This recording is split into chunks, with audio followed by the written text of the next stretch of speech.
Bonjour à tous, à peine revenu du 22e European Dragster, on va commencer une nouvelle série de vidéos avec la préparation d'un small block Mopar. Allez, go!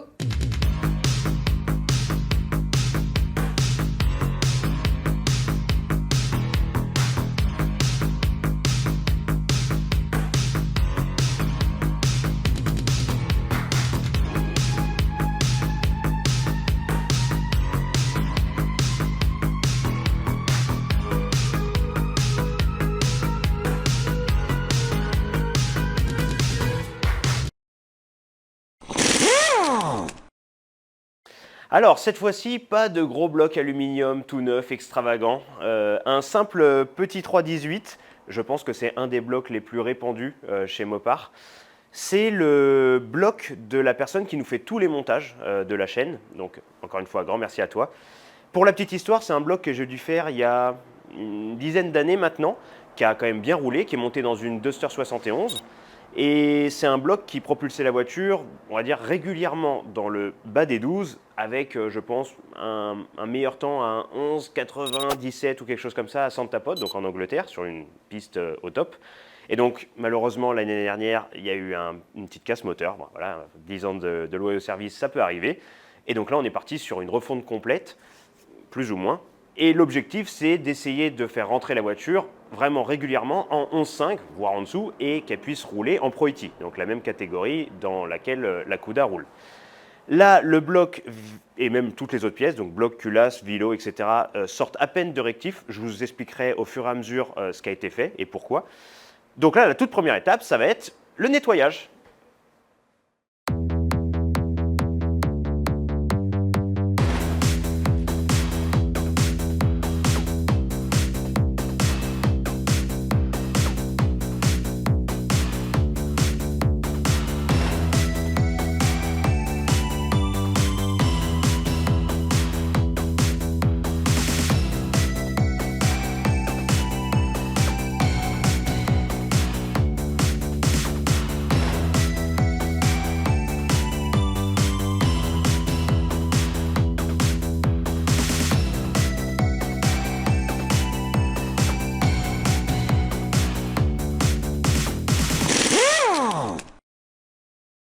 Ça y est, j'ai pris ma douche et le bloc aussi.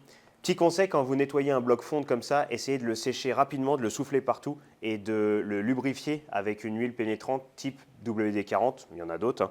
Sur tout ce qui est portée, les cylindres, parce que sinon, en fait, ça rouille très vite. En 10 minutes, vous avez un bloc de rouille et c'est plus exploitable.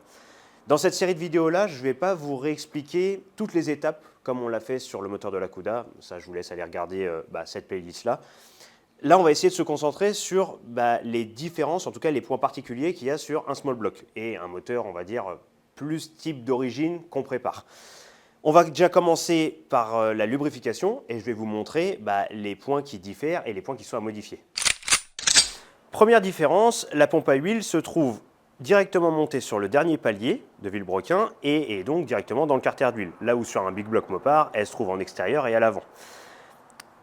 La pompe à huile se présente comme ça et à monter comme ça. La première chose qu'il faut modifier sur une préparation sur une base small block, c'est d'ajuster le conduit qu'il y a sur le palier de façon à ce qu'il corresponde au trou qu'il y a en sortie de pompe à huile. D'origine, là c'est déjà fait, je l'ai déjà fait il y a une dizaine d'années. D'origine, c'est juste un trou simple qui débouche sur un trou comme ça. Donc en fait, il y a une perte de débit. La pompe à huile pousse l'huile par ce conduit-là, qui est rattrapé par cette galerie-ci. Ça débouche dans la partie où il y a le filtre à huile, toute cette partie-là. Et deuxième modification qu'il faut apporter, c'est essayer d'adoucir la sortie de cette galerie au maximum, puisque comme vous allez pouvoir le voir sur la photo, d'origine c'est vraiment mal fini. Il y a un redond ici, c'est assez rétréci. Donc voilà, essayez d'adoucir au maximum, toujours dans l'optique de favoriser le débit d'huile. L'huile, une fois filtrée, ressort par le centre du filtre à huile, comme d'habitude. Le centre du filtre à huile rejoint cette galerie-là via une toute petite canalisation qui vient traverser comme ça. On doit le voir avec la tige. Et cette galerie-là vient alimenter en huile la galerie principale du moteur, donc à savoir la galerie des poussoirs côté passager. De cette galerie-là, est alimenté ensuite les paliers de vilebrequin par des trous qui sont en latéral. Donc en bas, il y a la galerie principale, donc là où il y a les poussoirs côté passager, et ici, le vilebrequin. Donc tous sont comme ça. Problème de l'époque, entre guillemets, il faisait en sorte de surlubrifier les parties poussoirs et haut moteur pour avoir des moteurs les plus silencieux possibles, mécaniquement parlant. Nous, sur un moteur préparé, je ne vais pas dire qu'on s'en fiche un peu de ça, mais le but du jeu, c'est surtout d'avoir un débit d'huile et une pression d'huile constante sur la partie qui reçoit la puissance, donc l'ensemble mobile. Donc on va avoir des modifications à faire sur ces parties-là, à savoir des agrandissements. Donc il existe des alaisoirs comme ça. Donc là, en l'occurrence, il y a un de 1/4 de pouce et un de 9/32 de pouce. Et sur un small block, on va venir mettre un coup d'alaisoir sur la galerie qui vient alimenter la partie du vilo sur le palier numéro 3, sur le palier numéro 1, donc ça c'est en 1/4, je répète, les deux côtés, puisque l'huile qui vient sur la galerie principale en bout sur le palier numéro 1 repart et alimente la galerie côté conducteur au niveau des poussoirs. Et ensuite, l'alaisoir en 9/32 sera à passer sur le palier numéro 2 et sur le palier numéro 4. Pourquoi plus gros sur ces deux paliers-là? Puisque, je vais vous le montrer par la suite, l'huile d'ici repart sur la partie arbre à cam, et en fait, c'est les deux paliers de l'arbre à cam qui viennent alimenter les culasses en huile. Donc il faut quand même un certain débit pour emmener un petit peu d'huile là-haut. Comme je vous le disais, l'huile qui alimente l'arbre à cam arrive donc par, évidemment, la galerie qu'on a agrandie, se retrouve sur cette partie centrale du vilebrequin et remonte par la galerie verticale et alimente les coussinets d'arbre à cam. Ici, nouvelle modif, toujours dans un souci de garder un maximum de pression et de débit sur la partie bas moteur, je vais créer des restrictions sur les coussinets d'arbre à cam, sur le palier numéro 1, 3 et 5, en perçant des nouveaux trous d'alimentation sur les coussinets, mais tout ça, je vous montrerai ça quand on installera les coussinets. Sur le 2, le 4, je n'ai pas besoin de le faire, parce que justement, comme encore une fois je vous le disais, ça alimente la partie au moteur, et donc le reste se passe de l'autre côté du bloc.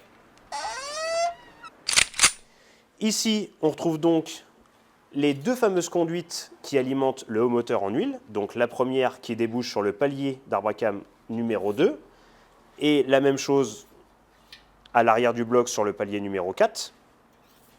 Concernant les modifs, il n'y a pas grand-chose à faire sur la partie haute pression. Par contre, on peut travailler pas mal sur la partie redescente en huile, et ça se trouve sur toute la partie centrale du V. Premier point, moi j'ai poli les parois du V. Alors c'est pas obligatoire, mais ça aide quand même un petit peu au redescendre d'huile. Surtout, ce qu'il faut faire, ce qui est obligatoire, c'est retirer les défauts de fonderie qui se trouvent au niveau des trous de redescente en huile, donc les trous qu'il y a entre les poussoirs, et même au centre. Vous voyez, j'ai tout ébarbé. J'ai vu des small blocks avec tellement de défauts que les trous étaient quasiment bouchés par des tout petits bouts de fonte. Donc déjà, ça peut tomber dans le bas moteur, et en plus, ça empêche l'huile de redescendre, donc c'est vraiment mauvais. La dernière modification se trouve à l'avant du bloc, mais on en parlera plus en détail quand j'installerai les bouchons des galeries d'huile. Vous en savez un peu plus normalement sur tout ce qui est lubrification et modification quand on veut faire une prépa sur une base de small block, Mopar. Maintenant, nous avec Émilie, on va passer sur la métrologie.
Bon, comme vous venez de le voir, on a terminé de faire toute la métrologie. On a aussi fait une présentation à blanc du vilebrequin et de 4 bielles pistons dans les angles, histoire de définir la hauteur de bloc.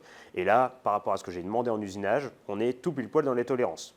En parlant d'usinage, qu'est-ce qui a été fait dans ce bloc? Premièrement, le bloc est passé en décapage chimique, c'est-à-dire qu'il a été trempé dans une solution de façon à nettoyer tous les passages d'eau, les galeries, de ce qui est rouille, salissure, huile, enfin tout ce qui est difficile à accéder. Donc au moins là, page blanche. Au niveau de la partie, on va dire, bas moteur, les paliers de vilebrequin, comme j'utilise une goujonnerie renforcée ARP qui a serré plus fort que d'origine, ils ont tendance à se déformer. Donc tout ça a été serré et repris. Donc ils ont été rectifiés de façon à ce qu'ils soient en ligne, évidemment, et concentriques. Par rapport à cette ligne-là, les plans de joint de culasse ont été usinés parallèles. Ça peut paraître évident, mais sur les blocs fonds d'origine, c'est rarement le cas. Il y a beaucoup de différences. Là, au moins, comme ça, c'est parallèle et tous les pistons arrivent à la même hauteur. Les fûts ont été uniquement déglacés, il était déjà en première cote de réparation, il n'y avait pas de déformation, donc un déglaçage pour recevoir la nouvelle segmentation. Et sur le bloc, je pense que c'est à peu près tout. Je vous parlerai des culasses quand on y sera. Le vilebrequin a été équilibré puisqu'on a changé les pistons n'avaient pas le même poids que les anciens, forcément un équilibrage. Ça me permet d'enchaîner sur la config moteur, puisque depuis tout à l'heure vous voyez des pièces, mais vous ne savez pas forcément ce que c'est. Donc oui, c'est un 318, mais on ne va pas le laisser avec ces cylindrées-là. C'est un peu trop petit et trop compliqué d'atteindre les performances qu'on veut avec cette cylindrée. Donc le bloc avec déjà un ensemble mobile type stroker, donc c'est un vilebrequin SCAT forgé en 4 pouces de course, des bielles en I de chez SCAT aussi forgés en 6 pouces 123 de longueur. Les pistons, c'est des pistons Icon forgés aussi évidemment en première cote et avec des usinages au niveau des soupapes de façon à diminuer de 4,5 cc je crois le volume. Donc avec tout ça, ça nous donne une cylindrée finale de 392 CI, donc ça fait un 6 litres 4, un truc comme ça. Donc voilà, c'est quand même un small block, mais on commence à s'approcher des cylindrées un peu plus grosses.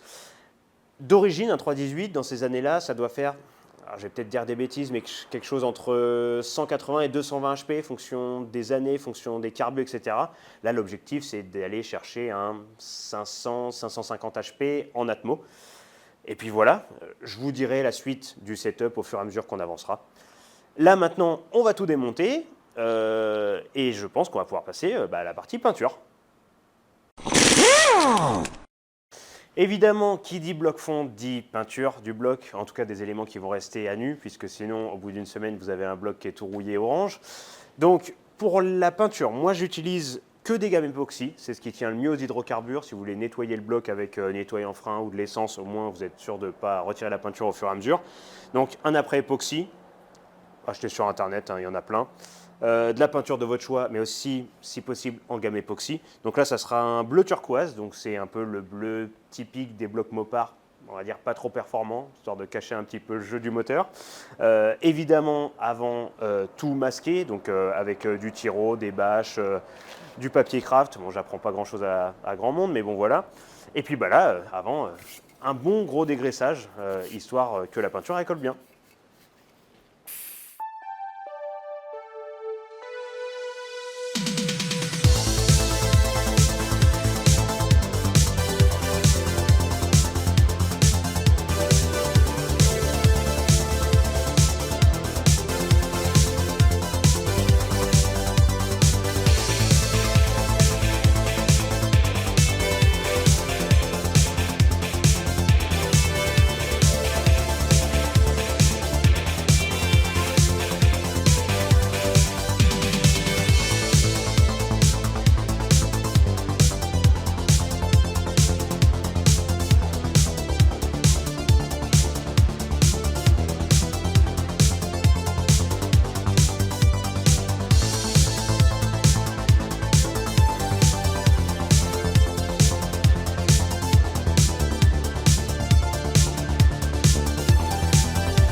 Ça y est, tous les éléments sont peints. On va s'arrêter là pour cette vidéo. On va laisser ça bien sécher.